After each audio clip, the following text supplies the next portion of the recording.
Next of the point of discussion is Hauser's approach to find the ultimate bearing capacity. अब Hauser's approach क्या है? ये हमारे plate load test का ही extension है. This Hauser's approach is the extension of plate load test. Hauser क्या बोलता है?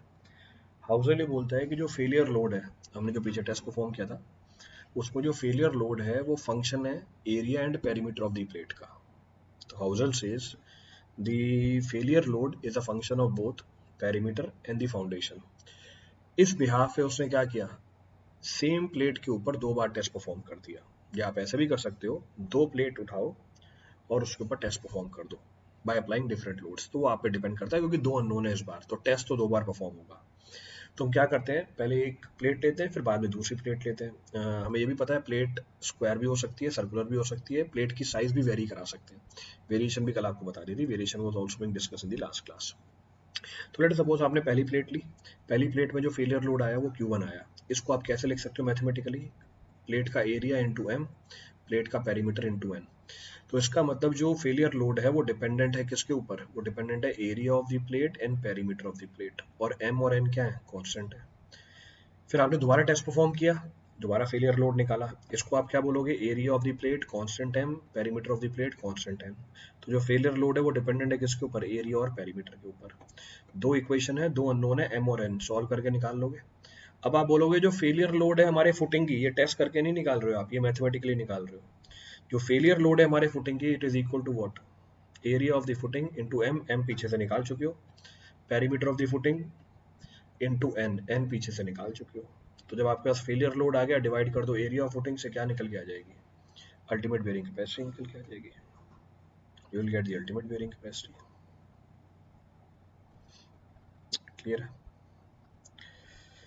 तो ये एक्सटेंशन ही है प्लेट लोड टेस्ट का, और इसके ऊपर भी सवाल आते हैं. You will find the problems on this also. Hauser's approach, और कहीं मेंशन्ड नहीं होता Hauser's approach, nowhere it will be mentioned कि हाउसर्स अप्रोच से सवाल को सॉल्व करो. आपको खुद सवाल का डाटा पढ़ के आइडेंटिफाई करना पड़ेगा. You have to apply Hauser's approach.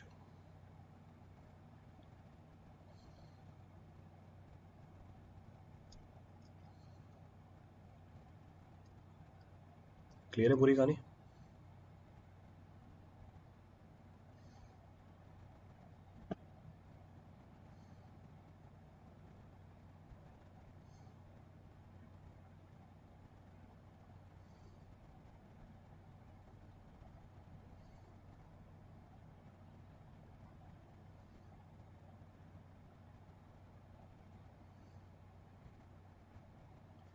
चले आगे, शैल वी कंटिन्यू?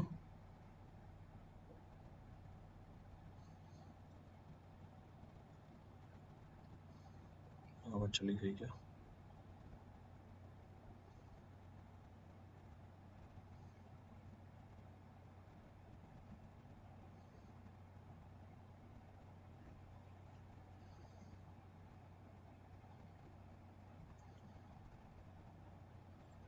आगे बढ़े.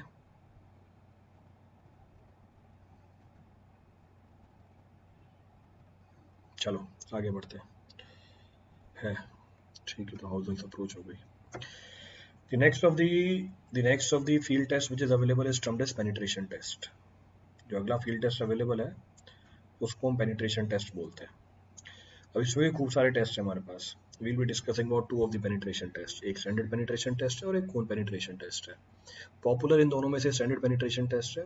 भर भर के सवाल पूछे जाते हैं इसमें से स्टैंडर्ड पेनिट्रेशन टेस्ट के अंदर, और मिस्टेक होने के चांसेस भी कंपैरेटिवली ज़्यादा होते हैं.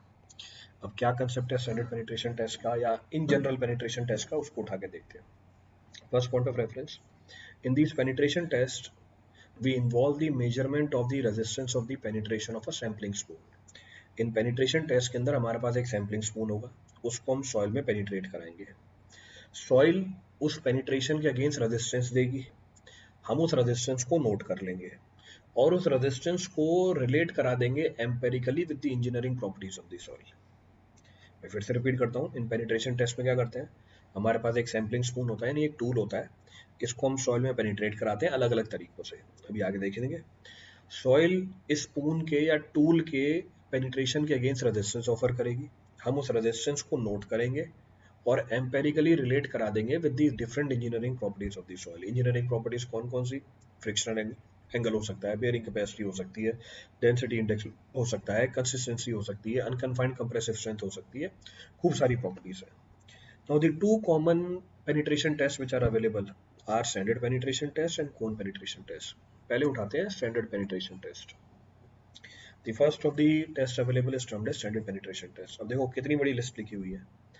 This test is used to determine relative density, angle of shearing resistance, unconfined compressive strength, pile load capacity, ultimate bearing capacity of the soil on the basis of shear criteria, allowable bearing pressure on the basis of settlement criteria. अब इतने सारे test available है, so many test are available. कहने का मतलब है so many properties can be computed with the help of standard penetration test. इतनी चीजों को निकाला जा सकता है स्टैंडर्ड पेनिट्रेशन टेस्ट के through. Second point of reference जो इंपॉर्टेंट पॉइंट है, this test is suitable for medium to dense sand. ये टेस्ट सूटेबल है किसके लिए? मीडियम टू डेंस सैंड के लिए. क्यों? अगर आप क्ले की बात करोगे, क्ले में अगर आपने लोडिंग अप्लाई करी डायनेमिक, उसकी रीमोल्डिंग हो जाएगी, उसकी रीमोल्डिंग हो जाएगी. रीमोल्डिंग हुई स्ट्रेंथ लूज कर देगा, बताया क्ले सेंसिटिव होती है. और अगर आपकी लूज सैचुरेटेड सैंड हुई, डायनेमिक लोडिंग हुई, it will lead to the development of excess pore water pressure, liquefaction हो जाएगा. तो ये टेस्ट सूट ही करता है मीडियम टू डेंस सैंड के लिए, ना क्ले के लिए सूट करता है, ना लूज सैंड के लिए सूट करता है. क्ले के अंदर स्ट्रक्चर चेंज हो जाएगा, रिमोल्डिंग हो जाएगी, और लूज सैंड के अंदर access pore water pressure develop हो जाएगी. क्लियर है?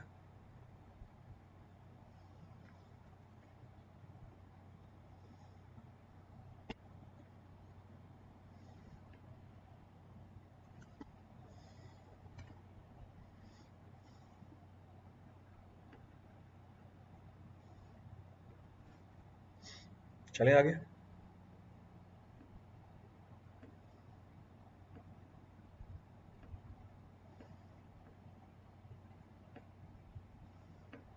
Shall we continue?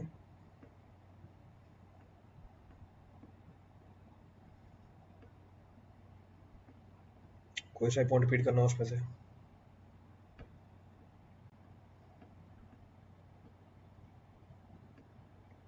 चलो आगे बढ़ते हैं. मेरे ख्याल से ये हैंग कर रहा है. 2 मिनट पहले आया था. चलो हाँ, स्टार्ट करते हैं. So will talk about standard penetration test. अब क्या करते हैं स्टैंडर्ड पेनिट्रेशन टेस्ट में? पहला पॉइंट क्या बोल रहा है? This test is performed in clean hole. 55 से लेके 150 mm का डायमीटर होना चाहिए. So in order to perform this test we prepare a hole of diameter 55 to 150 mm.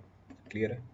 Next, जो होल है इसकी वॉल को सपोर्ट करने के लिए हम यूज करते हैं ड्रिलिंग मड की. So in order to support the wall of the hole, drilling mud is being used.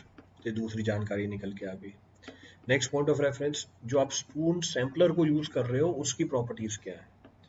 जो हम स्पून सैम्पलर को यूज कर रहे हैं उसकी प्रॉपर्टीज क्या है? स्पून सैम्पलर का वेट होगा 63.5 kg. इसकी फ्री फॉल हाइट होगी 75 centimetre. So its free fall height will be 75 centimeter and its weight will be 63.5 kg. इसका outer और inner diameter भी mention किया हुआ है.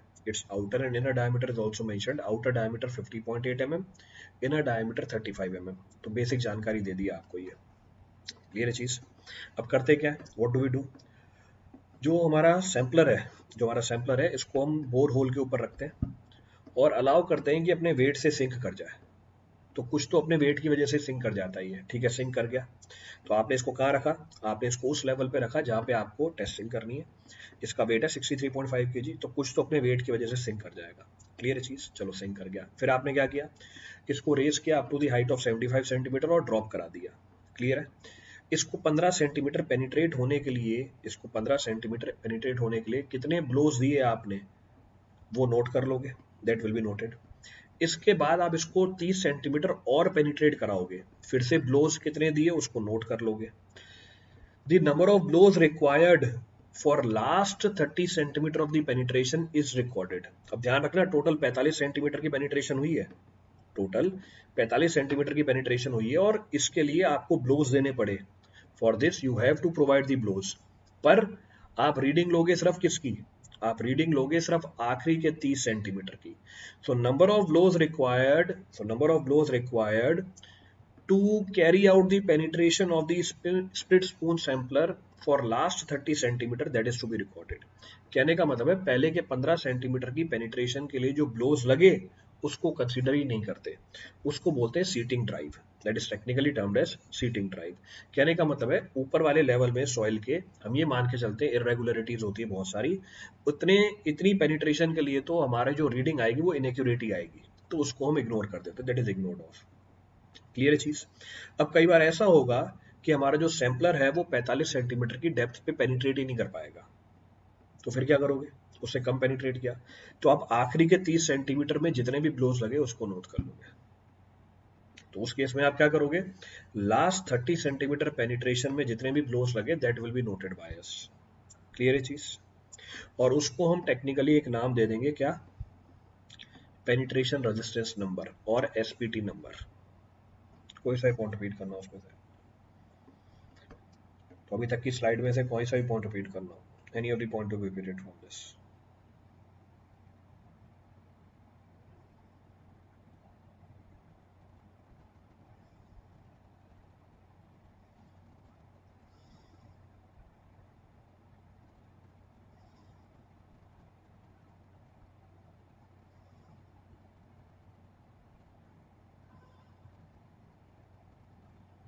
चले,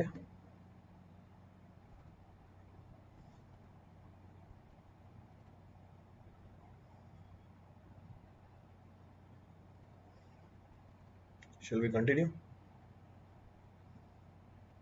चलो आगे बढ़ते हैं।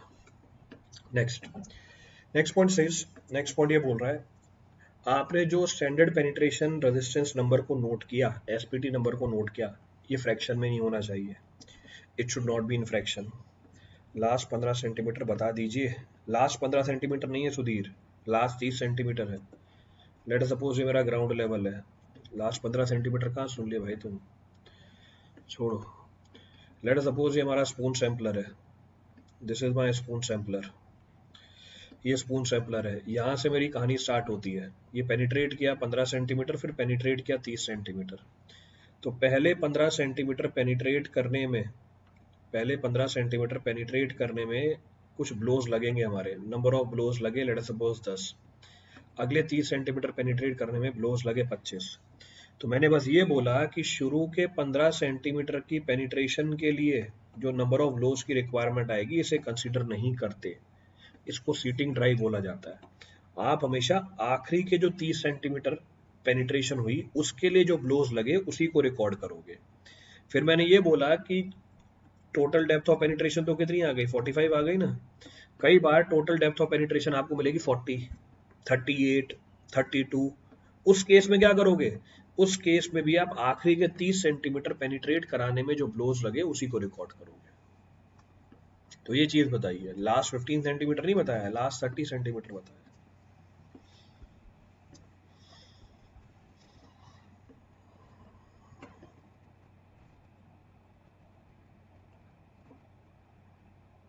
चले आगे, चलो आगे बढ़ते हैं। नेक्स्ट पॉइंट क्या बोल रहा है, इस टेस्ट को आप रिपीट करोगे हर एक 2 से 5 मीटर के इंटरवल के बाद। So this test is repeated at every 2 to 5 metre of the interval, या कहीं पर भी हमारा स्ट्रेटम चेंज हो रहा हो। So this test is to be repeated at every 2 to 5 meter interval और at the change of the stratum, जहां पर भी हमारा stratum change हो जाए। जो भी आपने SPT नंबर निकाला, whatever SPT number we have found, इसके ऊपर अब आप करेक्शन लगाओगे। So whatever SPT number is being found by us or observed by us, they are to be subjected to 2 types of correction। अब 2 correction लगते हैं इसके ऊपर, पहला overburden करेक्शन या overburden pressure करेक्शन, दूसरा इसको हम बोलते हैं वाटर टेबल करेक्शन, डायलेटेंसी करेक्शन या फाइन करेक्शन, दो तीनों में से कोई सा भी नाम दे दो। तो पहला करेक्शन क्या है, ओवरबर्डन प्रेशर करेक्शन। अब क्या कहानी है ओवरबर्डन प्रेशर करेक्शन की, ग्रैनुलर सॉइल के अंदर जो ओवरबर्डन प्रेशर है ये पेनिट्रेशन की रेजिस्टेंस को अफेक्ट करता है। In granular soil the overburden pressure affects the penetration resistance. इस बात को समझाने की कोशिश करता हूँ। लेट अस सपोज 2 सॉइल है हमारे पास, दोनों की रिलेटिव डेंसिटी सेम है पर डिफरेंट कन्फाइनिंग प्रेशर है, एक में प्रेशर ज्यादा दूसरे में प्रेशर कम। अब जिसमें कन्फाइनिंग प्रेशर ज्यादा हुआ वो आपको ज्यादा रेजिस्टेंस देगा, जिसमें प्रेशर कम हुआ वो आपको कम रेजिस्टेंस देगा। तो ग्रेनुलर सॉइल के अंदर अगर कन्फाइनिंग प्रेशर ज्यादा होता है, हमारे सैंपलर की रेजिस्टेंस ज्यादा निकल के आ जाती है। क्लियर चीज, रिपीट करना है। नेक्स्ट पॉइंट ऑफ रेफरेंस, हमारी जो ग्रेनुलर सॉइल है इसमें ये कन्फाइनिंग प्रेशर डेप्थ के साथ बढ़ रहा होता है, इट इंक्रीजेस। इसका मतलब क्या हुआ? इसका मतलब ये हुआ कि अगर आपने शैलो डेप्थ पे ये टेस्ट परफॉर्म किया, आपको पेनिट्रेशन रेजिस्टेंस कम मिलेगी, तो आप क्या करोगे? अंडर एस्टिमेट कर लोगे। किसको? रेजिस्टेंस को। अगर आपने ज्यादा डेप्थ पे टेस्ट परफॉर्म किया, आपको पेनिट्रेशन रेजिस्टेंस ज्यादा मिलेगी। आप क्या कर लोगे? पेनिट्रेशन रेजिस्टेंस नंबर को ओवर एस्टिमेट कर दोगे। इसलिए फिर क्या करते हैं? इसलिए यहाँ पर यूनिफॉर्मिटी लाई जाती है। इसलिए यहाँ पे यूनिफॉर्मिटी लाई जाती है। कैसे? By applying the correction. तो जो भी आपने एसपीटी नंबर को ऑब्जर्व किया, what ever number is being observed, आप इसको मल्टीप्लाई कर दोगे करेक्शन फैक्टर के साथ। क्या है correction factor? 350 upon sigma not dash plus 70, जिसमें सिग्मा नॉट डैश क्या है? हमारा अफेक्टिव ओवरबर्डन प्रेशर है।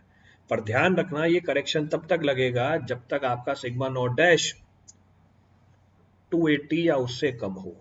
अगर आपके सिग्मा नॉट डैश की वैल्यू 280 से ज्यादा हुई, फिर तो आपको ये करेक्शन लगाने की जरूरत ही नहीं है। Then there is no need to apply the correction. Clear है चीज? तो आपने जो भी एसपीटी नंबर को ऑब्जर्व किया, उसके ऊपर एक करेक्शन को अप्लाई कर दो, 350 upon sigma not dash plus 70। ये जो मैंने आपको करेक्शन बताया है, ये मैथमेटिकल एक्सप्रेशन के फॉर्म में बताया है। हम इसको ग्राफिकली भी रिपोर्ट कर सकते हैं। तो हमें पता है हर चीज को रिपोर्ट करने के तीन तरीके हैं, मैथमेटिकल तरीका है, ग्राफिकल तरीका है, टेबुलर तरीका है। तो अभी मैंने आपको ये मैथमेटिकल इक्वेशन लिख के दी है, किसकी? करेक्शन फैक्टर की। यही कर्व भी है हमारे पास, you can see this curve. तो मैंने बोल दिया n1 is equal to n not into C N. ये क्या है? हमारा करेक्शन फैक्टर है। और करेक्शन फैक्टर मैंने कैसे बता दिया आपको? करेक्शन फैक्टर मैंने आपको ग्राफिकली बता दिया। तो correction factor is given to you graphically. ये 500 वाला कैसे आया? अरे 500 वाला सेम है भाई, यही चीज होती है, इसको लिखने का तरीका है। सेम चीज है, लिखने का तरीका है। ये कैसे आया 500 वाला? लो, 500 divide by 1.42 upon sigma not dash plus 1000 divide by 1.42। जरा निकाल के बताना बाबूलाल, ये कितना आ रहा है? 500 अपॉन 1.42। मतलब एक नई चीज देखते हो परेशान हो जाते हो। अरे वो सेम है, लिखने का तरीका है, अलग अलग लोग अलग अलग तरीके से लिखते हैं। करना जरा, 500 डिवाइड बाय 1.42 निकाल के बताना जरा मुझे।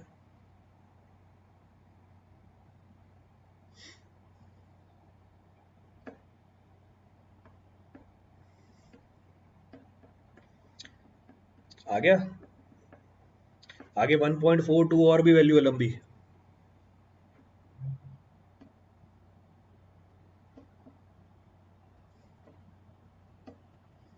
1.428 टू बी मोर प्रिसाइज, है 1.428 है। करो, 500 डिवाइड बाय 1.428 कितनी वैल्यू आ रही है? तो ये 1.428 करोगे 350 आ जाएगी। वैसे ही 100 डिवाइड बाय 1.428 करो, 100 डिवाइड बाय 1.428 करना जरा, तो 70 आ जाएगा। तो सेम चीज तो लिखी हुई है और करके, इसी को मैंने और करके लिखा आगे, ये देखो, और ये कर्व बना लो, एक ही बात है। परेशान क्यों हो रहे हो? सेम चीज लिखी हुई है, अलग नहीं लिखी हुई है। तो अलग अलग लिटरेचर में अलग अलग तरीके से लिखा जाता है बस, it is written in different veg.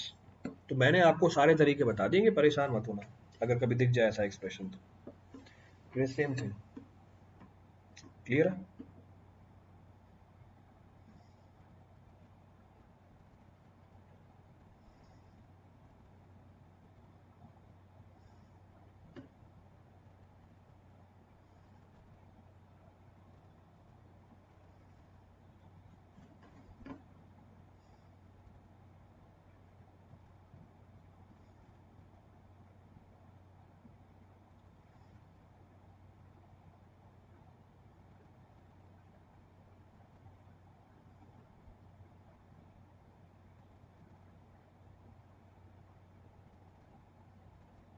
चले आगे।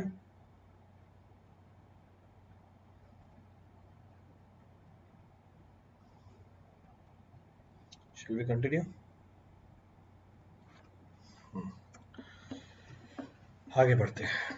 Now once you have applied the correction, एक बार आपने ओवरबर्डन करेक्शन लगा दिया, अब दूसरा करेक्शन आता है डायलेटेंसी करेक्शन, जिसको वाटर टेबल करेक्शन भी बोलते हैं या फाइन करेक्शन भी बोलते हैं, करेक्शन ऑफ फाइन्स।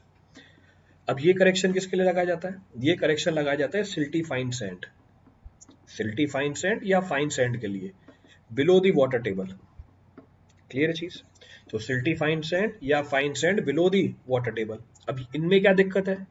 इनमें दिक्कत ये है कि अगर इन सॉइल में अगर वाटर प्रेशर डेवलप हो जाए, अगर वाटर प्रेशर डेवलप हो जाए टेस्ट के टाइम पे, वो इजीली डेसिपेट नहीं करता। अब अगर वो डेसिपेट नहीं करता तो फिर क्या करता है? वो भी रेजिस्टेंस ऑफर करता है against the penetration, that also offers the resistance against the penetration, तो आपके एन की वैल्यू ज्यादा आ जाएगी। तो अगर आपका ओवरबर्डन करेक्शन, अगर आपका ओवरबर्डन करेक्शन ज्यादा निकल के आ जाए 15 से, तब आप डायलेटेंसी करेक्शन लगाओगे। क्योंकि ओवरबर्डन करेक्शन अगर 15 से ज्यादा निकल के आ रहा है, ये इंडिकेशन है, ये इंडिकेशन है किस चीज का? ये इंडिकेशन है किस चीज का? कि अब आप ये करेक्शन लगा सकते हो डायलेटेंसी का। Now you can apply the correction for dilatancy. Clear है? ये करेक्शन तभी लगाया जाता है जब टेस्ट लेवल पे वाटर टेबल हो या उससे ऊपर वाटर टेबल हो। अगर वाटर टेबल टेस्ट लेवल से नीचे है तो ये करेक्शन लगाने की आपको जरूरत नहीं है। इस करेक्शन का मैग्नीट्यूड कितना है? 15, कहाँ चला गया पेन? इस करेक्शन का मैग्नीट्यूड है 15 प्लस 0.5 n1 माइनस 15, और n1 पीछे से निकाल चुके हो, n1 you have computed.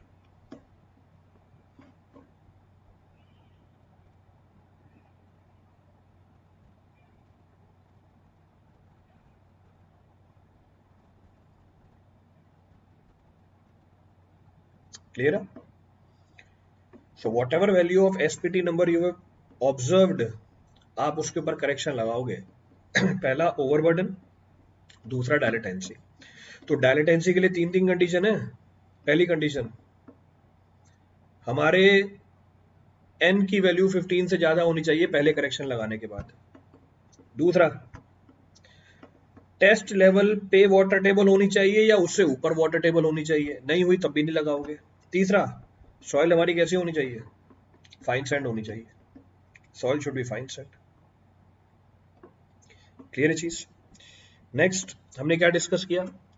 Next हमने ये डिस्कस किया कि आपने ये टेस्ट परफॉर्म किया था 2-2 या 3-3 मीटर के लेवल के डिफरेंस पे। जो 2-2 3-3 मीटर के लेवल के डिफरेंस पे आपने एन की वैल्यू निकाली, फाइनल एन की वैल्यू निकाली, उस सबका एवरेज निकालोगे और उसको रिजल्ट को रिपोर्ट कर दोगे। तो standard penetration number for the entire profile of the soil will be given as the average of the standard penetration number after correction being applied at different levels।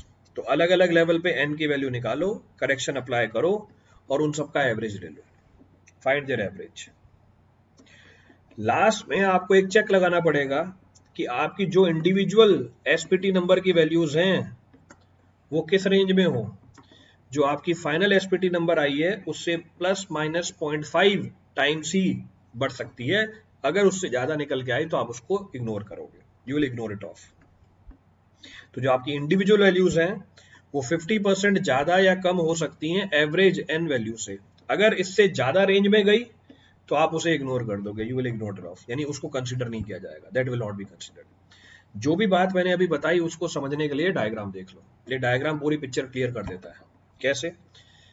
मैं 3 जगहों पे टेस्ट परफॉर्म कर रहा हूँ, 3 level पे test perform कर रहा हूँ। पहला है लेवल ए। लेवल ए पे शुरू के जो 15 सेंटीमीटर की पेनिट्रेशन हुई उसको डिस्कार्ड किया। फिर अगले 30 सेंटीमीटर की पेनिट्रेशन के लिए मैंने क्या नोट किया? मैंने नोट किया हमारा एसपीटी नंबर, इसके ऊपर करेक्शन लगाए 2, अगर जरूरत पड़ी तो, नहीं जरूरत पड़ी छोड़ देंगे। फिर मैं लेवल बी पे आया, ये मेरा लेवल बी है, तो this is level A, this is level B. शुरू से 15 सेंटीमीटर को इग्नोर किया, अगले 30 सेंटीमीटर पेनिट्रेशन के लिए एसपीटी नंबर नोट किया, सी पे आया, नोट किया, तीनों का एवरेज लिया, आपकी फाइनल एसपीटी नंबर निकल के आएगी इस पूरी सॉइल प्रोफाइल के लिए।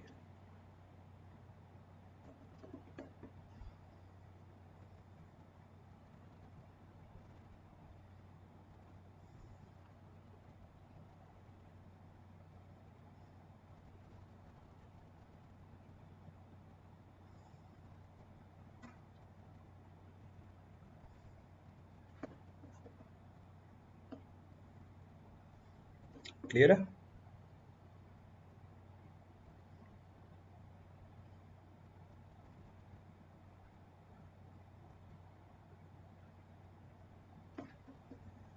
चलो आगे बढ़ते हैं. Next point of reference. Now what ever SPT number that you have found and further being corrected, इसको हम रिलेट कर देते हैं अलग अलग सॉइल की प्रॉपर्टीज के साथ. कौन कौन सी सॉइल की property? Frictional angle, relative density. Frictional angle पता चल गया तो आप क्या निकाल सकते हो? बेयरिंग कैपेसिटी फैक्टर निकाल सकते हो. और अगर बेयरिंग कैपेसिटी फैक्टर निकल के आ गई तो आप क्या निकाल सकते हो? अल्टीमेट बेयरिंग कैपेसिटी निकाल सकते हो सॉइल की. तो जो भी एसपीटी नंबर निकल के आया पीछे वाले टेस्ट से, उसको हम रिलेट कर देंगे अलग अलग प्रॉपर्टीज ऑफ सॉइल के साथ, जैसे फ्रिक्शनल एंगल, जैसे रिलेटिव डेंसिटी. फ्रिक्शनल एंगल पता है तो मैं बेयरिंग कैपेसिटी फैक्टर निकाल लूंगा. बेयरिंग कैपेसिटी फैक्टर निकाल लिया तो मैं अल्टीमेट कैपेसिटी निकाल लूंगा. I will find the ultimate capacity of the soil. Clear है? अब क्या रिलेशनशिप है एसपीटी नंबर और रिलेटिव डेंसिटी के बीच में, वो सेपरेटली दे दिया है आपको मैंने, वो टेबल के फॉर्म में दे दिया है. तो depending upon the value of SPT number, relative density is being mentioned in the table. Relative density mentioned है टेबल में. जो मैंने अभी टेबल में मेंशन करके दिया वही चीज मैंने आपको ग्राफिकली दिखा दी. तो इसका मतलब SPT number, angle of sharing resistance and relative density.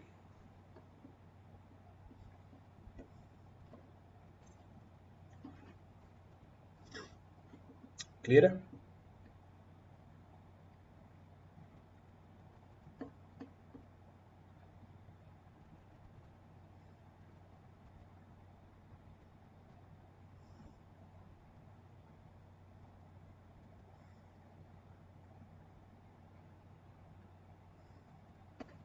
चलें आगे.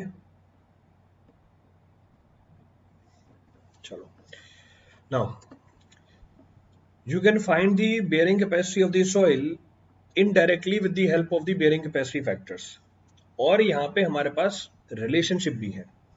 We have the empirical relationship available with the help of which you can find the bearing capacity and allowable bearing pressure of the soil. तो हमें पता है अगर हम settlement criteria से निकालते हैं तो उसको क्या बोल देंगे? बेयरिंग प्रेशर बोलेंगे. और अगर हम शेयर फेलियर क्राइटेरिया से निकालेंगे तो उसको क्या बोल देंगे? बेयरिंग कैपेसिटी बोल देंगे. हमें यह भी पता है कि अगर हम बेयरिंग कैपेसिटी कैलकुलेट करेंगे तो उसके ऊपर फैक्टर ऑफ सेफ्टी लगाई जाएगी. पर अगर हम बेयरिंग प्रेशर निकालेंगे सेटलमेंट क्राइटेरिया से, उसके ऊपर फैक्टर ऑफ सेफ्टी नहीं लगेगा, क्योंकि सेटलमेंट में पहले से क्या इंक्लूडेड होता है? सेटलमेंट में पहले से क्या इंक्लूडेड है? फैक्टर ऑफ सेफ्टी इंक्लूडेड है. ये सारी बातें हमें पता है. तो now we have several empirical relationship with the help of which you can find the allowable bearing pressure. जैसे पहली है Peck and Hansen equation. As per Peck and Hansen जो हमारी अलाउबल बेयरिंग प्रेशर है, it is 0.41 CW into S into N. S क्या है? Permissible settlement. N क्या है? Final corrected SPT number. और CW क्या है? Water table correction factor. और वाटर टेबल करेक्शन फैक्टर के लिए ध्यान रखना, it's value is equal to 0.51 plus depth of water upon depth of footing plus width of footing. पर ध्यान रखना यहाँ पर जो डेप्थ है वाटर की, वो कहाँ से मेजर करी गई है? यहाँ पर डेप्थ मेजर करी गई है ग्राउंड लेवल से, और यहाँ गलती होती है बहुत बार. So in this case the depth of the water is being measured from the ground surface. ये मेंशन किया हुआ है. तो पैक और हेंसन के अंदर जो आपका वाटर टेबल करेक्शन फैक्टर है, इसके लिए पानी की डेप्थ मेजर्ड है from the ground level. So water table correction factor is 0.5 into 1 plus depth of water upon total depth. Total depth कैसे निकालते हैं? Depth of footing plus width. Total depth of what? Total depth of zone 2. इसको बोला था हमने zone 1, इसको बोला था जोन 2, इसको हमने बोला था जोन 3. क्लियर है? चलो, दूसरी रिलेशनशिप जो अवेलेबल है हमारे पास नेट अलाउबल बेयरिंग प्रेशर निकालने के लिए, इस टैंक्स इक्वेशन. पीछे पैक एंड हेंसन थी, इस बार टैंक्स इक्वेशन है. अब as per Teng's equation, net allowable bearing pressure is given by what? 1.4 b plus 0.3 on 2b का whole square, permissible settlement into n-3 into water table correction into depth correction. यानी Teng's equation में water table correction के साथ depth correction factor भी दिया हुआ है, तो यहां से रिजल्ट कंपैरेटिवली ज्यादा अच्छे आते हैं. दूसरा पॉइंट ऑफ डिफरेंस, जब आप वाटर टेबल करेक्शन लगाओगे which is equal to 0.51 plus depth of water by width, इस बार डेप्थ ऑफ वाटर कहां से मेजर हो रही है? इस बार डेप्थ ऑफ वाटर मेजर हो रही है from the base of the footing. ध्यान रखना, पिछले वाले केस में फ्रॉम द ग्राउंड लेवल, इस वाले केस में from the base of the footing. इसने हमें डेप्थ करेक्शन फैक्टर भी दिया, यानी इसकी एक्यूरेसी पिछले वाले से ज्यादा है, which is equal to 1 plus D F by B. इसकी वैल्यू 2 या 2 से कम होनी चाहिए, it's value should be less than 2। तो एक हमारे पास पैक हेंसन है, एक हमारे पास टैंक्स इक्वेशन है।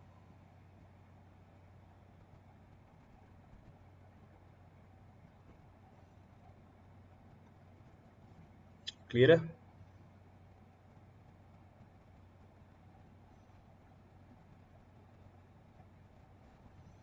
Shall we continue? Explain the limit of this water table correction factor.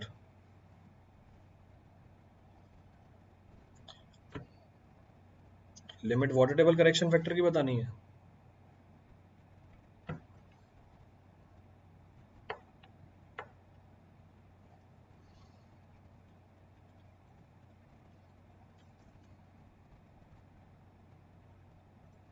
CW की लिमिट, अगर डेप्थ ऑफ वाटर टेबल 0 है, डाल दो 0, तो दूसरा टर्म 0 हो गया, 0.5 इंटू 1 यानी 0.5। तो अगर डेप्थ ऑफ वाटर टेबल 0 है तो वाटर टेबल करेक्शन 0.5। अगर depth of water table width के बराबर है, DW is equal to B, तो half into 1 plus 1 which is coming out to be how much, 1।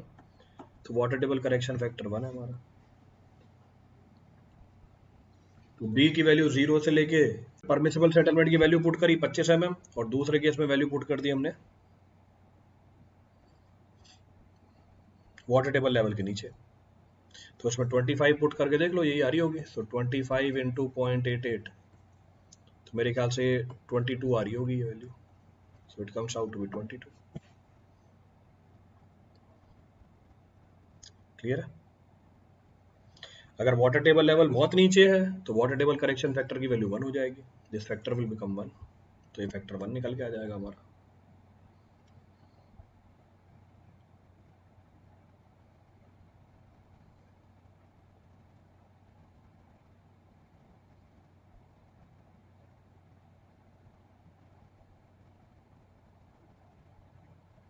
Clear है?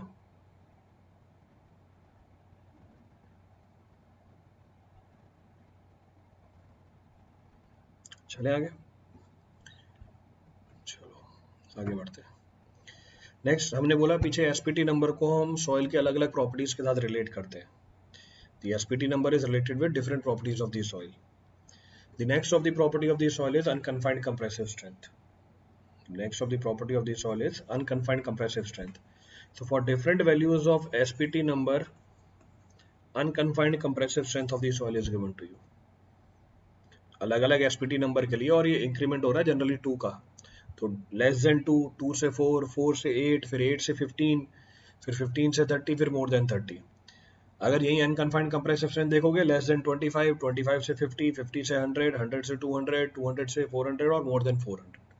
डायरेक्टली ऑब्जेक्टिव आता है इसके ऊपर, you will find the direct objective on this, कि एसपीटी नंबर को रिलेट कर देगा किसके साथ, अनकन्फाइंड कंप्रेसिव स्ट्रेंथ के साथ। ये देखो आया भी हुआ है,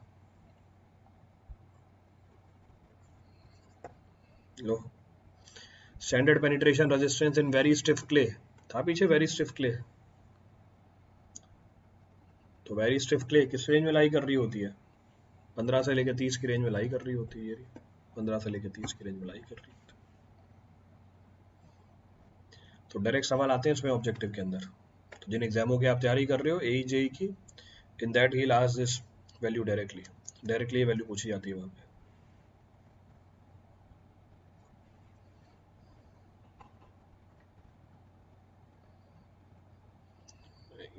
आज भी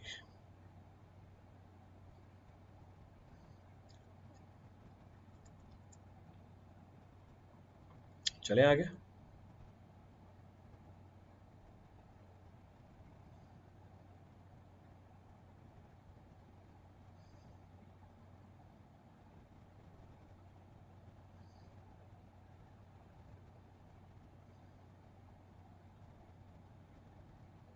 Shall we continue? चलो आगे बढ़ते हैं। ये क्या पूछा हुआ है, so next problem, what is the drive weight and the height of the free fall in the case of standard penetration test according to IS 2131 1981? पहले पूछा ड्राई वेट, दूसरा पूछा फ्री फॉल हाइट, पीछे बताया था 63.5 kg एंड 75 सेंटीमीटर।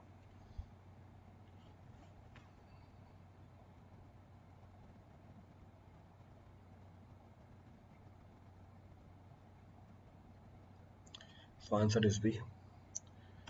चलो आगे बढ़ते हैं। The next of the penetration test available is known as static cone penetration test. पीछे वाला क्या था हमारा standard penetration test, अब है हमारे पास static cone penetration test। अब इसमें और पीछे वाले टेस्ट में क्या फर्क है, एक एक करके उठाते हैं। पहला, the static cone penetration test may also be termed as what? cone penetration test। इसको कई बार cone penetration test भी बोल देते हैं, कई बार इसको Dutch cone test भी बोलते हैं। तो static cone penetration test या cone penetration test या Dutch cone test, सबका मतलब क्या है, सेम है। Meaning of all the terms is same. Clear है? चलो, अब इस टेस्ट की असेंबली में क्या होता है, इट कंसिस्ट ऑफ अ कोन। इसमें कोन होता है जिसका एपेक्स एंगल कितना है, 60 डिग्री है, और बेस का एरिया है 10 centimetre square. So the test assembly consists of a cone with apex angle of 60 degree and base area of 10 centimeter square। तो base area 10 सेंटीमीटर स्क्वायर का और apex angle हमारा चल जाएगा 60 डिग्री का।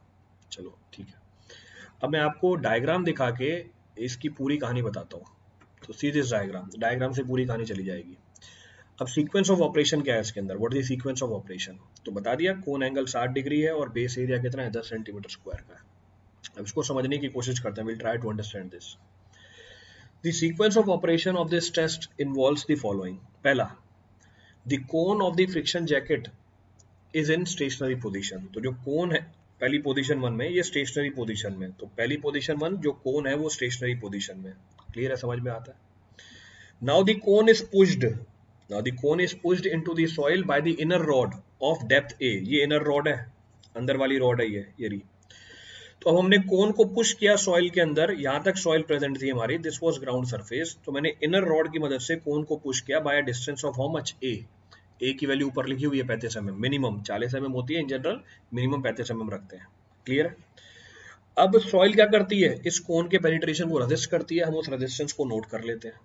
Resistance divide by the area of the cone directly क्या दे देगा आपको, resistance divide by the area of the cone क्या दे देगा आपको, टिप रेजिस्टेंस दे देगा। That will be technically termed as tip resistance और पॉइंट रेजिस्टेंस। तो जो लोड आपको लगा इस कोन को पेनिट्रेट कराने के लिए सॉइल के अंदर, उस लोड को डिवाइड कर दिया आपने कोन के एरिया से। That load divided by the area of the cone will give you what, tip resistance. तो ए की वैल्यू ऊपर मैंने बता दी। क्लियर है? अब आगे बढ़ते हैं। अब जो साउंडिंग रॉड है, this sounding rod is pushed further by depth B. अब इसमें दूसरी रॉड है, इसको हमने पुश किया कितना, बी डिस्टेंस की दूरी से पुश किया। अब ध्यान रखना, जब मैं साउंडिंग रॉड को पुश करता हूं बी डिस्टेंस की दूरी से, अब दो चीजें नीचे जाती हैं एक साथ। क्या दो चीजें एक साथ नीचे जाती हैं, एक तो मेरा कोन नीचे जाता है, जरा चेक करो, तो कोन गया नीचे, तो पहली चीज कोन नीचे गया। दूसरा, सेकेंड पॉइंट ऑफ रेफरेंस, ये जो जैकेट है, ये बाहर का जो जैकेट है, ये भी सॉइल के अंदर पेनिट्रेट किया, this is also penetrated into the soil. तो जब पहली ऑपरेशन खत्म हुई, अब हम साउंडिंग रॉड को पुश करते हैं by distance of B. This has a effect on pushing both jacket also and cone assembly also.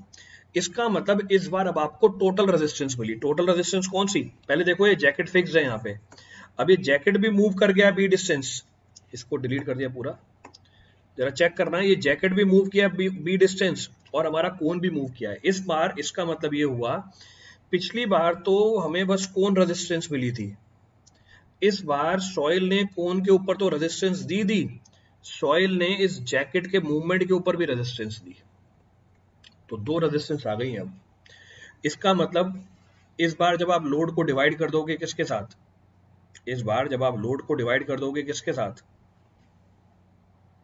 Now when the load will be divided with what, load will be divided with the area will again give you resistance. पर अब मुझे resistance निकालना है, skin friction resistance. कैसे निकालूंगा, मैं बोलूंगा total load is equal to what, total load जो आपके पिछले केस में लोड लाया था, पॉइंट वाला लोड प्लस स्किन फ्रिक्शन वाला लोड। तो मैं बोलूंगा स्किन फ्रिक्शन वाला load is equal to total load minus point load. Point load पिछले वाले ऑपरेशन का रिजल्ट था, तो आपको स्किन फ्रिक्शन के लिए रेजिस्टेंस मिल गई। डिवाइड कर दो सरफेस एरिया से, क्या मिल जाएगी, स्किन फ्रिक्शन रेजिस्टेंस मिल जाएगी। इसका मतलब ये टेस्ट आपको दो रेजिस्टेंस निकाल के देता है।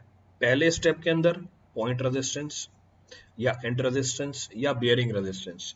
दूसरे केस के अंदर आपको देता है स्किन फ्रिक्शन रेजिस्टेंस या साइड रेजिस्टेंस। ध्यान रखना, दूसरे केस के अंदर एरिया एएफ यूज करना है आपको। तो ये रहा AF, surface area of the friction jacket. Next, ये टेस्ट कंटिन्यूअस है हमारा, दिस टेस्ट इज कंटिन्यूअस। अब क्या करोगे आप, अब आप पूरे जो पेनिट्रोमीटर है इसको ओरिजिनल पोजीशन में ले आओगे, वापस पेनिट्रोमीटर को ओरिजिनल पोजीशन में ले आए, दोबारा से स्टार्ट करोगे, सिर्फ इनर रॉड को पुश करोगे, कौन पेनिट्रेट करेगा बाय डिस्टेंस ऑफ ए, फिर साउंडिंग रॉड को पुश करोगे बाय डिस्टेंस ऑफ बी, और चलती जाएगी कहानी। इसका मतलब आपके स्टैंडर्ड पेनिट्रेशन टेस्ट में आपको रिजल्ट मिल रहे थे 2-2 मीटर की इंटरवल पे। कौन पेनिट्रेशन टेस्ट के अंदर आपको रिजल्ट मिल रहा है कंटिन्यूअसली, और कंटिन्यूअसली भी किसकी, skin friction resistance and and resistance. Jacket means cover, हाँ जैकेट का मतलब कवर ही होता है, टेक्निकल नाम है, ये दिखा रखा ना, स्किन फ्रिक्शन जैकेट, इसके चारों तरफ जो पहन रखा है कवर, उसको जैकेट बोला जाता है। तो जैकेट मींस कवर ओनली।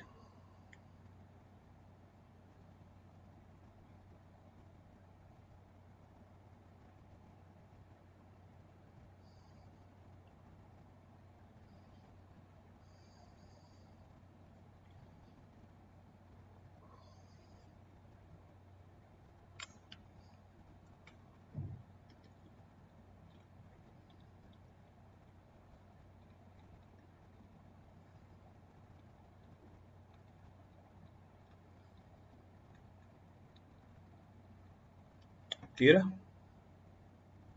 चले आगे, चलो आगे बढ़ते हैं। So will continue.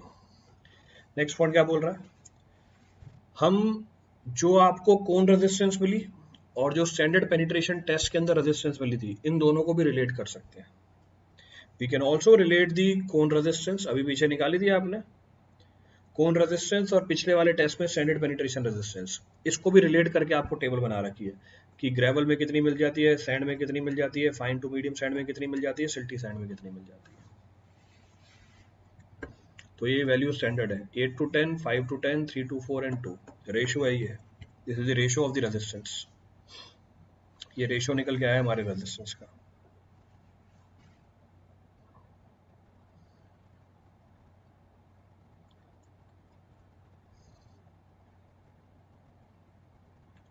Jacket means cover ही होगा ना, ठीक है, जैकेट का मतलब कवर ही होता है।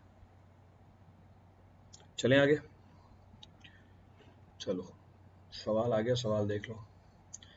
Match type of test list 1 with the objective of the test list 2। Standard penetration test किस लिए निकालते हैं, standard penetration test to find bearing capacity, hydrometer test grain analysis, particle size distribution analysis, Proctor test compaction density, vane test to find the shear strength। Match करा लो, you can match it of.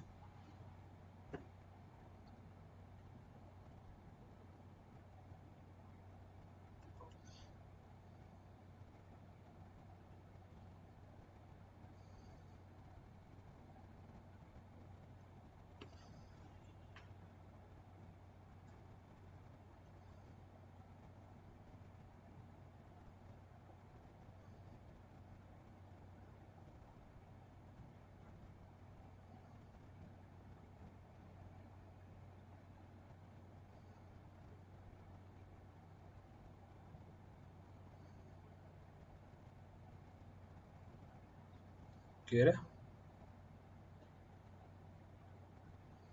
Shell we continue. चलो आगे बढ़ते हैं। Next of the point of discussion is settlement of the shallow foundation. अब जब मैं आपको कंसोलिडेशन करा रहा था, वहां पे भी इस बात को डिस्कस किया था मैंने, और बोला था इसका एक कंपोनेंट आगे देखेंगे, कंप्रेसिबिलिटी और कंसोलिडेशन के अंदर लास्ट चैप्टर हमारा वही था, लास्ट क्या सेकंड लास्ट चैप्टर हमारा वही था। So we can say the total settlement in any type of soil will consist of 3 different components. The total settlement in any type of soil will consist of 3 different components. 3 component होंगे उसके अंदर। पहला initial settlement, दूसरा primary consolidation settlement, तीसरा secondary consolidation settlement। Primary and secondary consolidation settlement हमने consolidation वाले chapter में ही कर रखी है। यहाँ पर हम बस क्या डिस्कस करेंगे, यहाँ पर हम डिस्कस करेंगे कि इनिशियल सेटलमेंट कैसे निकाली जाती है, how to calculate the initial settlement और इनिशियल कंप्रेशन। क्लियर है? इनिशियल कंप्रेशन और initial settlement can be found using the elastic theory. ये आप इलास्टिक थ्योरी अप्लाई करके निकाल सकते हो। क्लियर है? क्ले के अंदर इस इनिशियल सेटलमेंट को डिस्टॉर्शन सेटलमेंट भी बोला जाता है, पर क्ले के अंदर इसका मैग्नीट्यूड बहुत छोटा होता है। सैंड के अंदर इस इनिशियल सेटलमेंट का मैग्नीट्यूड बहुत ज्यादा होता है, और ऐसा भी हो सकता है कि टोटल सेटलमेंट इनिशियल सेटलमेंट ही हो, क्योंकि सैंड में आपको प्राइमरी और सेकेंडरी कंसोलिडेशन का मैग्नीट्यूड बहुत ही कम मिलेगा। So in granular soil immediate settlement accounts almost for the entire settlement, but for in fine grained soil primary and consolidation settlement accounts for almost of the total settlement। तो दोनों बातों में फर्क है। तो कैलकुलेट कैसे करते हैं? कैलकुलेट करते हैं इलास्टिक थ्योरी से। So as per elastic theory initial compression और initial settlement is given by QB 1 minus mu square into IF। Clear है चीज? All the parameters have standard meaning. Q का मतलब क्या है? जो प्रेशर अप्लाई किया। B का मतलब क्या है? विड्थ है फाउंडेशन की। म्यू का मतलब पॉइजन्स रेशियो। E का मतलब मॉडुलस ऑफ इलास्टिसिटी, और I का मतलब इन्फ्लुएंस फैक्टर। और जो इन्फ्लुएंस फैक्टर है ये डिपेंड कर जाता है shape and rigidity of the foundation. It depends upon shape and rigidity of the foundation, और इसकी वैल्यू कितनी होती है वो आपको अलग से बता दी। So for different shapes, circle, square, rectangle, and for different rigidity, flexible and rigid foundation, the value of influence factor is given to you। आपको वैल्यू दे रखी है इन्फ्लुएंस फैक्टर की, तो कम से कम ये 6 वैल्यू तो ध्यान रखना आप। At least remember these 6 values. ये 6 वैल्यू याद है, it is more than sufficient.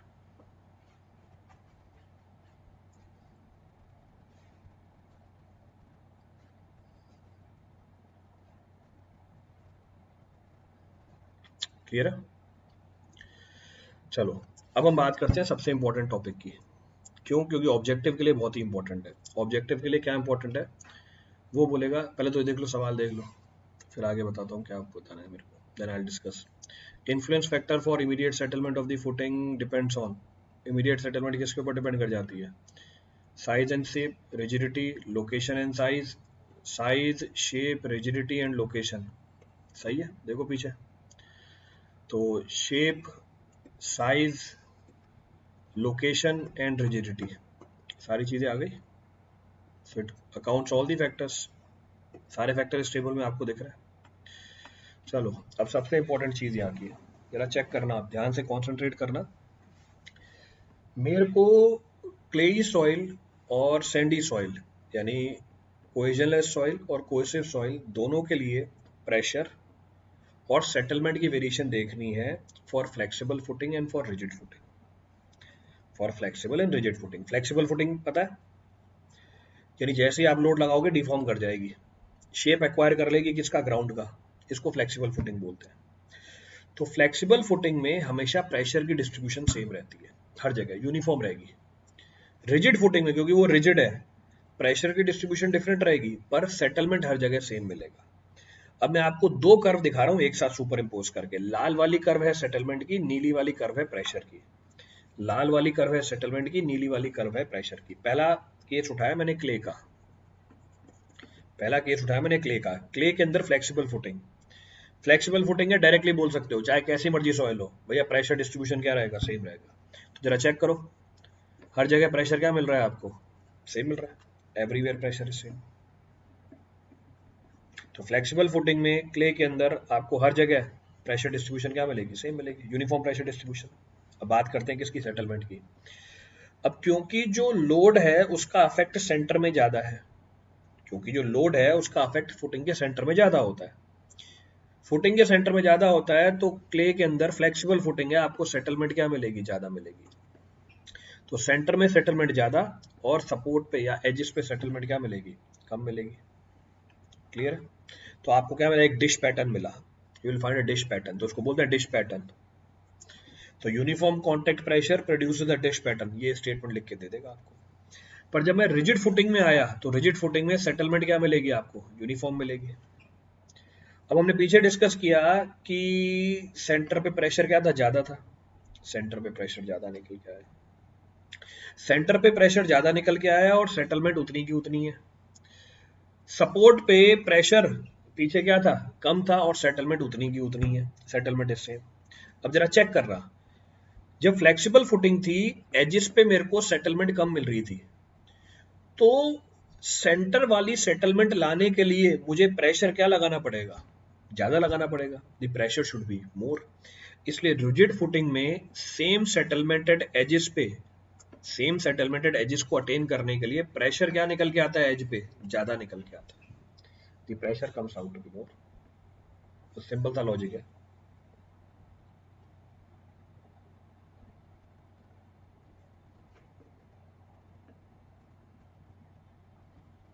Clear है?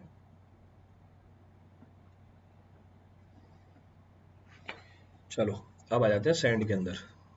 Now will come in sand.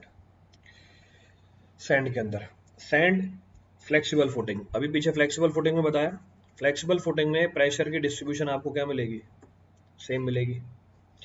Rigid footing में सेटलमेंट क्या मिलेगी आपको, सेम मिलेगी। अब ध्यान से सुनना, सैंड के अंदर यानी ग्रेनुलर सॉइल के अंदर जो मॉडुलस ऑफ इलास्टिसिटी होती है, यानी सैंड की जो स्ट्रेंथ होती है, वो फुटिंग की विड्थ के अलोंग भी वेरी करती है। It varies along the width of the footing. It is more near the centre and less near the edges. तो सैंड की स्ट्रेंथ सेंटर पे ज्यादा होती है, एजेस पे कम होती है। तो अगर सैंड की स्ट्रेंथ सेंटर पे कम है तो सेटलमेंट क्या मिलेगी, कम मिलेगी।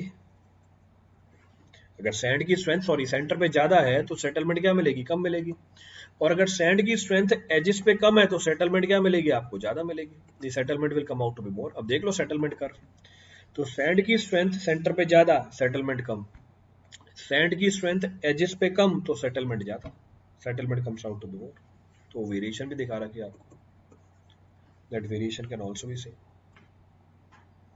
अब जब मैं रिजिड फुटिंग के अंदर आ जाऊंगा तो सेटलमेंट तो सेम मिलेगी।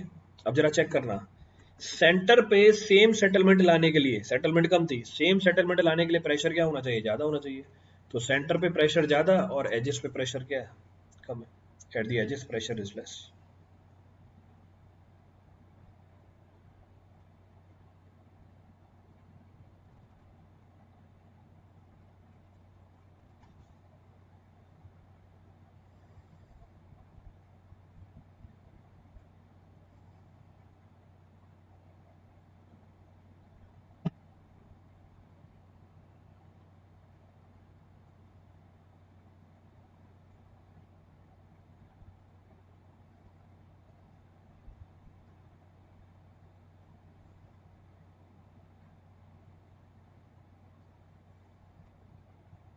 क्लियर है? चलो next of the point of discussion, next of the point of discussion is allowable settlement. Next of the point of discussion, rigid में एज पर कम तो होगी पर जीरो क्यों होगी। रिजिड में एज पर किसके लिए पूछ रहे हो, सैंड के लिए पूछ रहे हो क्या?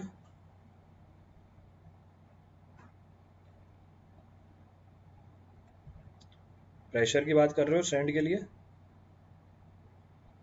जीरो नहीं है, कम है, it's not zero. Diagram scale पे नहीं बनती है। हाँ सैंड के लिए जीरो नहीं है, nowhere the value is zero. और कभी एग्जैक्टली जीरो होती भी नहीं है वो, मतलब कभी सडनली जीरो होती भी नहीं है, ग्रेजुअली जीरो होती है वो। देखो ग्रेजुअल वेरिएशन है वो, ऐसा नहीं कि एज के बाहर निकलते जीरो हो जाएगी एकदम से। चलो next of the point of reference, next of the point of reference is allowable settlement. अब हमें अलाउबल सेटलमेंट के बारे में क्यों जानना पड़ता है? The settlement can cause cracks in the masonry. Settlement की बहुत सारी दिक्कत है। अगर सेटलमेंट अपनी रेंज से बाहर गई, आपकी मेसनरी में क्रैक करा देगी, आपके स्ट्रक्चर को टिल्ट करा सकती है। It can cause the tilting of the structure. आपको सेटलमेंट के अलग अलग फेलियर पैटर्न मिल सकते हैं जो डिपेंड कर जाएगा टाइप ऑफ सेटलमेंट के ऊपर। It will depend upon the type of settlement. Next, next point of reference, अगर आपका स्ट्रक्चर यूनिफॉर्मली सेटल कर रहा है तब तो उसमें कोई डैमेज होने के चांसेस नहीं है। पर अगर आपका स्ट्रक्चर नॉन यूनिफॉर्मली सेटल कर रहा है तो उसमें डैमेज होने के चांसेस बढ़ जाते हैं। और अगर नॉन यूनिफॉर्मली सेटलमेंट होती है इसको हम बोलते हैं differential settlement. So difference of the total settlement between any two point is known as differential settlement। तो ये लिखा ही हुआ है, the difference in the total settlement between any two point will be known as differential settlement। अभी पीछे बता गया हूं मैं, अगर आपकी फुटिंग राफ्ट है या मैट है तो आपको जो सेटलमेंट मिलेगी वो यूनिफॉर्म सेटलमेंट मिलेगी, तो स्ट्रक्चर में फेलियर होने के चांसेस कम होंगे। पर अगर आपकी आइसोलेटेड फुटिंग है, दो आइसोलेटेड फुटिंग के बीच में जो सेटलमेंट है वो वेरी कर सकती है, इट में वेरी। तो डिफरेंशियल सेटलमेंट से हमारे स्ट्रक्चर में डैमेज होने के चांसेस ज्यादा है। अब ये डिफरेंशियल सेटलमेंट और सेटलमेंट के अलावा भी हमारे पास टर्म होते हैं, जैसे एंगुलर डिस्टॉर्शन। जरा चेक करना, पहले तो मैंने आपको यूनिफॉर्म सेटलमेंट दिखाई है, I have shown the uniform settlement. अब मैं बात करता हूँ एंगुलर डिस्टॉर्शन की। अब एंगुलर डिस्टॉर्शन क्या होता है? It is the ratio of differential settlement between the two column and the spacing between the two column. So angular distortion is defined as ratio of differential settlement between the two column and the spacing between the two column। कितनी spacing है दो column के बीच में? क्यों? क्योंकि इस angular distortion के ऊपर भी लिमिट लगाई हुई है। There is a limit being imposed over what? Angular distortion. तो एंगुलर डिस्टॉर्शन भी आपका लिमिट में होना चाहिए। तो आपकी टोटल सेटलमेंट भी लिमिट में होनी चाहिए, आपकी डिफरेंशियल सेटलमेंट भी लिमिट में होनी चाहिए, और आपकी एंगुलर डिस्टॉर्शन भी लिमिट में होनी चाहिए। तो ये सारी वैल्यूज हमारी परमिसिबल लिमिट के अंदर होनी चाहिए। All these values should fall with in the permissible limit. बाकी इन बातों का मतलब क्या है वो आपको बता दिया। What the meaning of all these terms that is being discussed. एक बार सवाल कर दो, फिर वैल्यूज बता देता हूँ सेटलमेंट के आपको, then I will discuss the values of the settlement also. देखो सवाल में क्या पूछा है आपसे, the contact pressure distribution under the rigid footing। So contact pressure distribution under the rigid footing on a cohesionless soil। rigid footing है, cohesionless soil है, maximum at the edges, minimum at the center। गलत, zero at the edges and maximum at the center। ये देखो आ गया। अभी ये पीछे discuss किया, एग्जैक्टली जीरो नहीं होता है, ये एग्जैक्टली जीरो नहीं होता है, इट इज अप्रोक्सीमेटली जीरो होता है।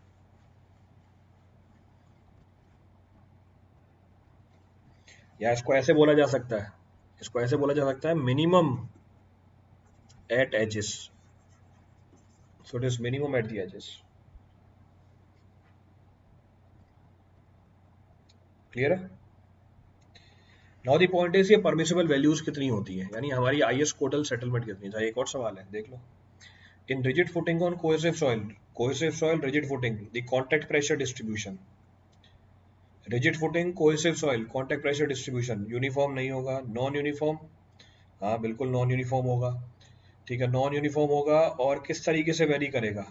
क्लेई सॉइल की बात कर रहा है ये। मिनिमम होगा सेंटर पे और मैक्सिमम होगा कहां पर? एंड पे। तो आंसर क्या आ जाएगा? सी। सो मिनिमम होगा सेंटर पे, मैक्सिमम कहां होगा? एंड पे। तो maximum will be at the end.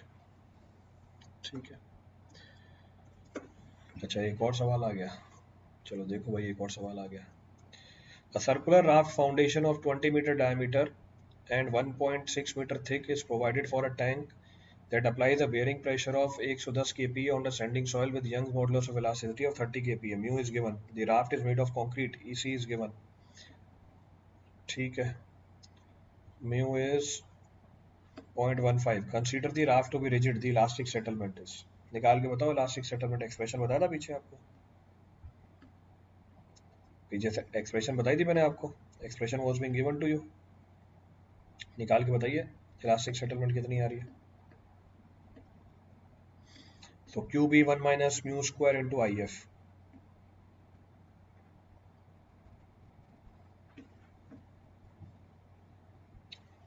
लिख सकते हैं, so it is equal to Q B into 1 minus mu square by E S into I F. तो अब देखो सर्कुलर राफ्ट फाउंडेशन है, सर्कुलर राफ्ट फाउंडेशन है, आई एफ की value निकालो कितनी आ रही है। याद है पीछे डेटा, आई एफ की वैल्यू सर्कुलर, आई एफ की वैल्यू रिजिड फाउंडेशन के लिए कितनी होती है? आई एफ की वैल्यू रिजिड के लिए कितनी होती है? 0.86। सो 0.86 सो सर्कुलर राफ्ट और हमारी रिजिड है, so this will be equal to 0.86। Q की वैल्यू कितनी दे रखी है? क्यू की value 110, B 1 minus mu square, तो 1 माइनस म्यू स्क्वायर, म्यू की वैल्यू कितनी है? म्यू सॉइल का मॉडुलस ऑफ इलास्टिसिटी 0.3 का whole square, Young's modulus of, so Young's modulus दे रखा है ES is given to be 30 kPa और ये है 0.86, दिस इज 0.86 और 30 kPa दे रखी है आपको, सो इंटू 10⁻3, सिंप्लीफाई करके निकालो कितना आ रहा है।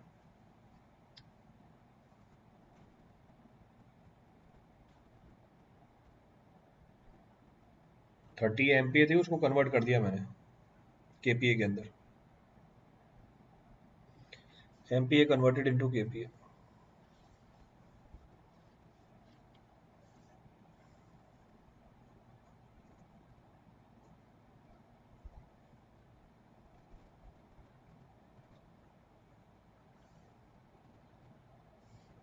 क्या रिजल्ट आ रहा है?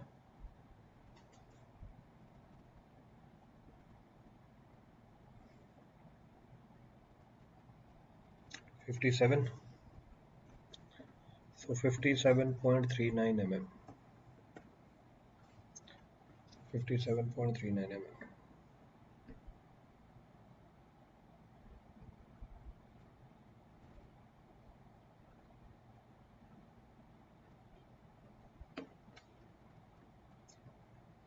क्लियर है? डी फाउंडेशन आ गया, इसलिए मैंने पेज ऐड किया है यहाँ पे। Now I have to give the value of permissible settlement. Permissible settlement मैं खुद आपको लिख के दे रहा हूँ। तो पहला कॉलम बनाया टोटल परमिसिबल सेटलमेंट का, total permissible settlement, so total permissible settlement. First बताते जाना वैल्यू अगर किसी को पता हो तो। आइसोलेटेड फुटिंग ऑन क्ले ज़्यादा वैल्यू परमिटेड होती है 65 mm। Isolated footing on sand come value permitted होती है 40 mm। Next raft footing on clay और ज़्यादा वैल्यू परमिटेड होती है। Next raft footing on sand 40 से लेके 65 mm, तो ये परमिसिबल वैल्यूज आ गई। Next permissible differential settlement, permissible differential settlement, permissible differential settlement. अब डिफरेंशियल सेटलमेंट की बात कर रहे हैं। For isolated footing, for isolated footing on clay permissible differential settlement कम हो गई, 65 से 40 हो गई। For isolated footing on sand permissible differential settlement 25 हो गया। तो ये सारी वैल्यूज आपको ध्यान रखनी है। All these values are to be taken proper care of. Next permissible angular settlement, permissible angular settlement. अब हम बात करते हैं एंगुलर सेटलमेंट की। तो परमिसिबल एंगुलर सेटलमेंट, इसको थोड़ा ऊपर ले गया जगह बनाने के लिए। पहला for framed structure, for framed structure should be less than 1/500. Next, to prevent all type of minor damage, to prevent all type of minor damage should be less than 1/1000.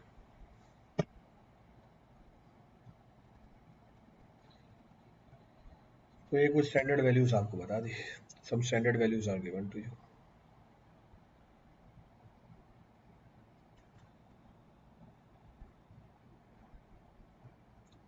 Clear है? So this completes your shallow foundation. आपकी shallow foundation complete हो गई है। कल से deep foundation start कर देंगे। From tomorrow will be starting the deep foundation. So shallow is finished. From tomorrow we'll be starting with the deep foundation.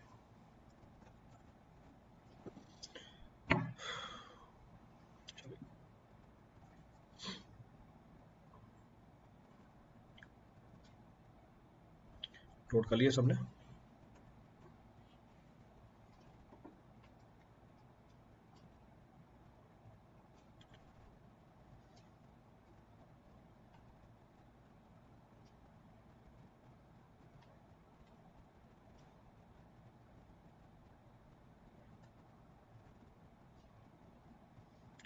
Thank you everyone. Thank you all.